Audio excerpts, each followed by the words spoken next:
You're listening to Bro Down Podcast all fucking day. Oh, yeah. Hey everybody, welcome back to the Bro Down Podcast. I'm Tim Fulton. I'm Andy Schmidt. And this is What Do You Got? What do you got? What do you got? I don't know. On What Do You Got, this is Andy's turn to bring up a topic that we're going to talk about. We're going to be talking about Supermarket Madness. Oh, yeah. To replace March Madness. Yeah. So we all know by now that the coronavirus is out and about. Yeah. And people have gone a little bit nutty. Yeah. So, this happens every time some kind of crisis comes out, and it's understandable, but the perpetuation of everything, and it gets a little out of control. Out of control. What do you think causes, I'm going to give you, a couple things. How many people do you think panic just because they legit are panicking?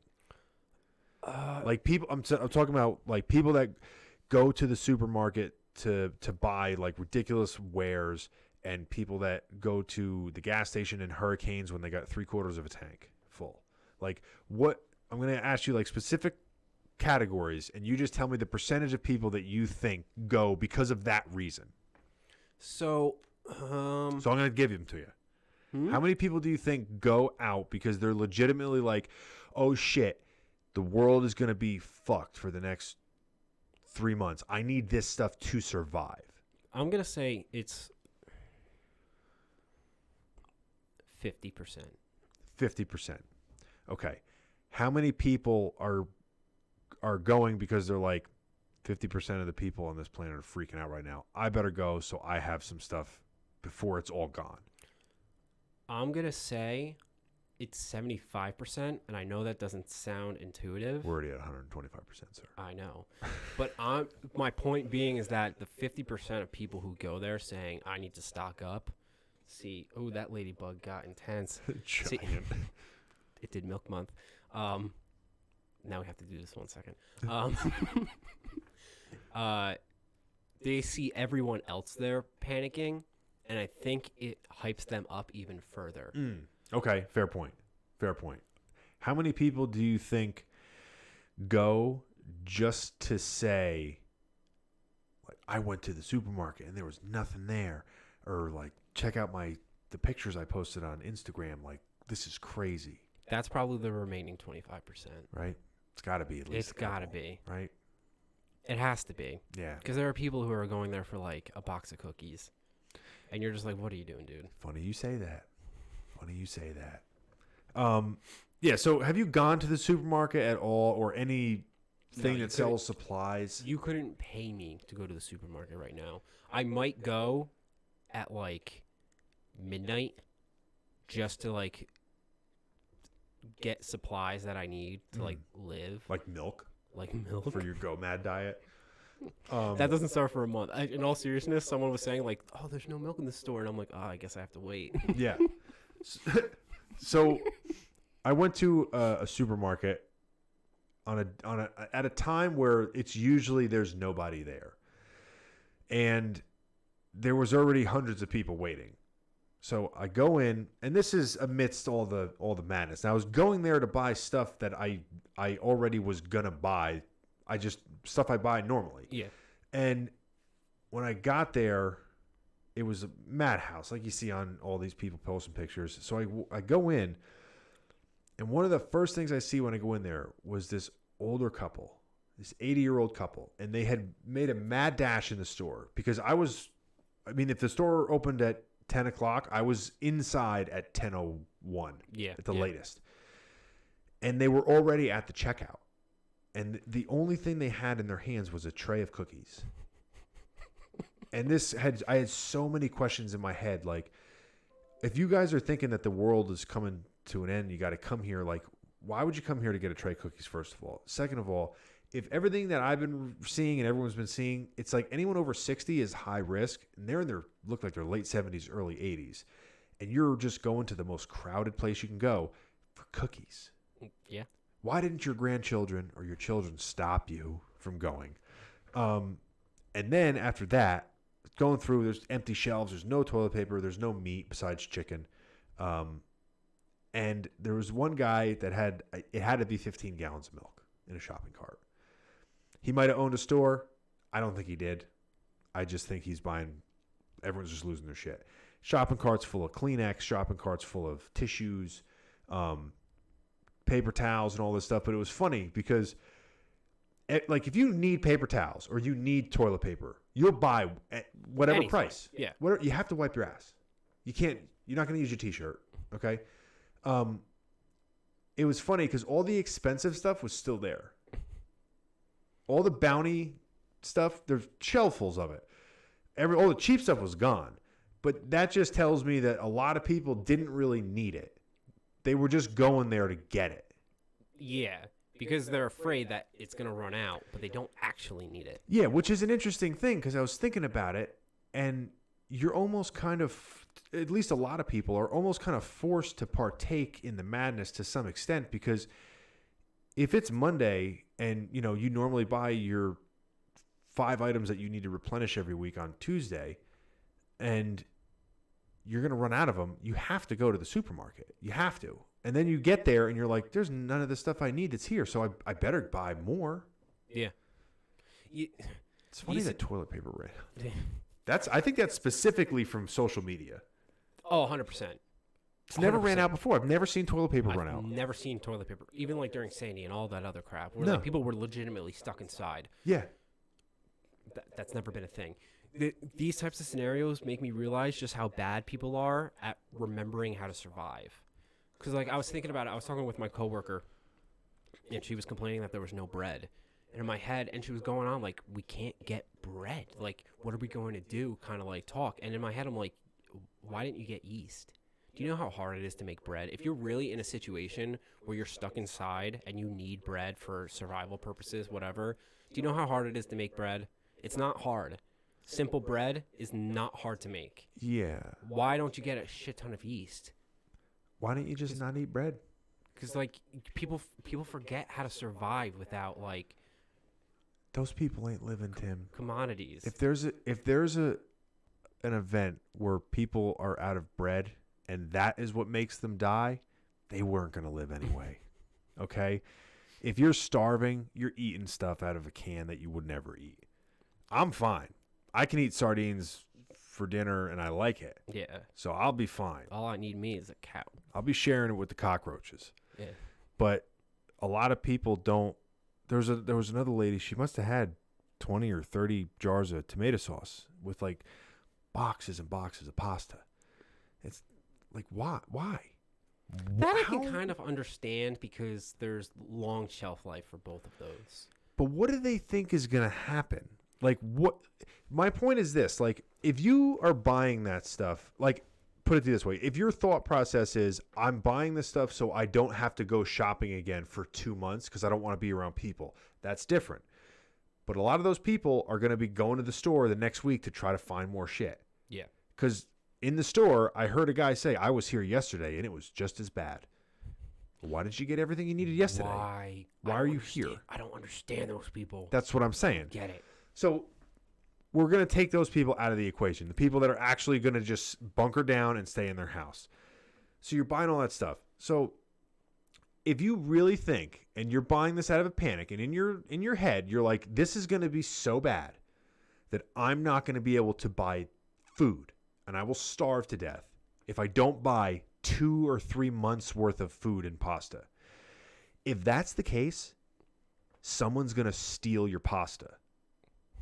Because somebody that doesn't have food but has a gun is going to take your pasta. See, you go into dark Think about it, Tim. places, dude. I'm not being dark. I'm just being. If you legitimately thought. All right. So what are your options here? Go to the supermarket, get 2 months worth of food, and then someone robs you, or don't get any food. No. What I'm saying is, if you go to the supermarket and you buy 3 months worth of food or pasta, that's ludicrous. It's ludicrous. It really is. The only thought process to do that would be you actually think that you're not going to be able to buy pasta in 3 months. But if that's the case and you really believe that, if you think that people are going to run out of food for 3 months, you're everything's fucked. Yeah. Everything's fucked. If Yeah. people run out of food for 3 months, the virus is the least of your problems because people are going to be killing each other way before that can kill you. It's just funny how people think that that's gonna like that's the end all be all. Is like I got a little huddle of supplies here. I'm good. I think people are nervous about a quarantine, a legitimate quarantine where they're not allowed to leave the house. Which I can understand that because things have gotten, not to go down this road too much, but things have gotten into a more severe level than I was predicting. Like we're not allowed to like congregate in large groups and all that other stuff already. Oh yeah. They're already talking about a military ban on travel. So if you're in the military, they want to keep their military personnel safe. So there's a limit to like if you're in the I just heard this today and I heard this secondhand. So take this with a grain of salt. Yeah, I didn't hear this one. I heard this because my coworker's daughter is currently in Michigan visiting her boyfriend. Okay. And they got the notice saying that there could be on Monday. We're shooting this on Saturday. So this might be news already. There might be a military ban on travel. And she basically told their daughter, come home now. Like now. She's like, I know you're visiting your boyfriend. I know you want to, but come home now. Wait, like a military ban on military personnel going from base to base, or military ban meaning they're stopping civilians from traveling? I believe military personnel from traveling. Okay, not like martial law, because that's like horrific levels of badness. I don't believe so, because I believe if that had happened, we would have. That's like we need to worry about end of the world shit. Yeah. That would be like we need to stop this podcast and go buy supplies. Yeah. We need to go find that lady that bought all the pasta and shoot her. Apparently, and just shoot her and take her pasta. You leave her alone. Yeah, it is weird. That's what scares me more than not people. More than like a virus, but it definitely an added element of people freaking out and causing problems. Yeah. It's the people. Yeah, like we were talking when Sandy hit. Like half the people on those lines had like almost a full tank of gas. They burned more gas waiting in line than they had to fill it up.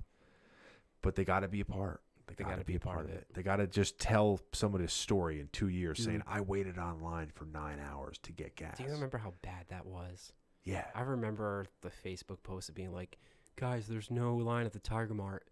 Or the line at the Tiger Mart's only 20 minutes. Yeah. And you'd be like, oh, shit, I better go now. Yeah.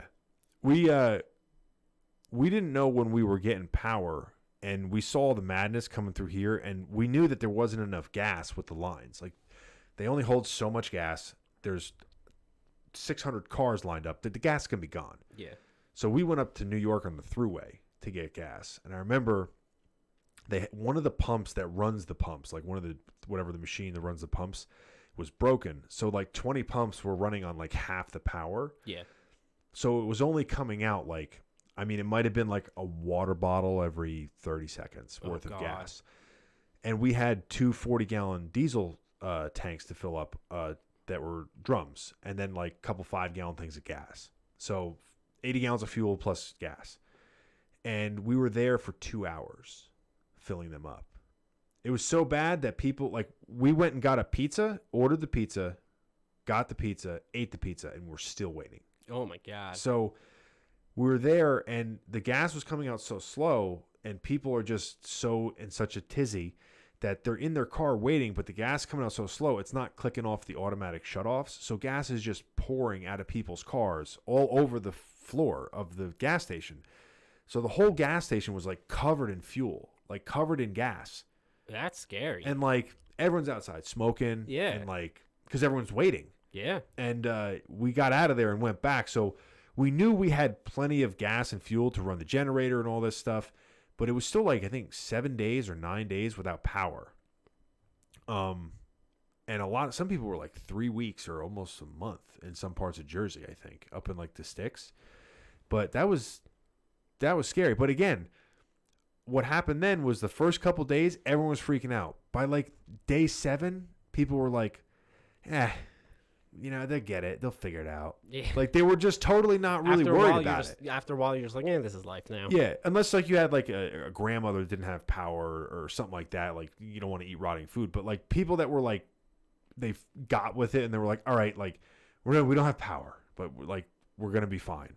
But when the first couple of days, they're like, oh my God, we got to get gas. What are we going to do with it? We're going to eat the gas. We're going to eat the gas. We're going to eat it all. We're just living that all over again. Yeah, except Yeah. with supermarkets. Except with supermarkets. Yeah. It's silly. Yep, it is. It's dramatic. It's overly dramatic. I want to hear about your supermarket survival story when you finally go to the supermarket. Dude, it's going to be, I went at 1 o'clock in the morning. It was empty. What supermarket? Was it 1 o'clock in the morning? The shop right in town stays open pretty late. I think they said, You want to pack it full of people right now? Keep that shit on down. You slide me a note across the table when no one's looking, bro. I don't know what time they actually stay open to. We're going to be seeing a lot of exceptions to rules in the upcoming months too.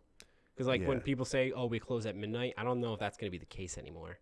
Is this the first time that there's been a shortage of a main product because of social media? That's the only reason that I think people started making memes about toilet paper, and every person that didn't understand memes was like, "We gotta get toilet paper," and they all went out and got it. Which, I get the other stuff, like buying Lysol in bulk. That I understand, to a degree. But toilet paper, Are you How gonna much have diarrhea 23 hours out of every 24 for the next 2 there's months? a different problem. You got more than one. More Yeah. than one problem. It's Toilet bad. paper gone. You know that there's a couple people that have none. You know that that's the thing, right? There's a couple people that are just like those people that always are a day late and a dollar short. They're just like, I get it tomorrow. And then they look at the roll, and it's just brown because they got the little white pieces that are hanging on there, and You're they're just like, disgusting. damn You're it, disgusting. damn it. If we had sponsors, we just lost one. Why do you taking 6 showers a day now? Well, Amazon's had a TP. Someone made a joke. They're like, this entire thing was conspiracy by Big Bidet. Buy a bidet for your toilet. Yeah. This entire virus, Big Bidet. Yeah. I want to see what the stock of Scott's tissue paper went up. I wonder if it did. I don't know if it's an open traded stock. Yeah, who knows? Who knows? The internet knows. Let us know in the comments down below if Scott's toilet paper is on the Dow Jones. Also, let us know what you think about bidets.